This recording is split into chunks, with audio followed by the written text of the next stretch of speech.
Hello guys, welcome back to our YouTube channel. In today's video, I will show you how to activate the Ubisoft activation key. Okay, so first and foremost, as you come to this article over here, it says activating a key in Ubisoft Connect PC. Okay, it says the first step is if you have received a gameplay key or content key for your PC, you will need to activate the Ubisoft Connect PC in order to access the game. So this means if you have the content key for the PC, you need to activate Ubisoft to access that game on your PC.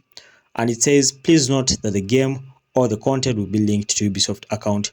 To activate it, it says over here, open Ubisoft Connect PC and then select profile on top of the left upper corner, then choose key activation, then enter your key in the activation code field, then select activate and you'll be good to go. Okay, so that's it guys. Make sure to like and subscribe to our YouTube channel if you really found value in this video.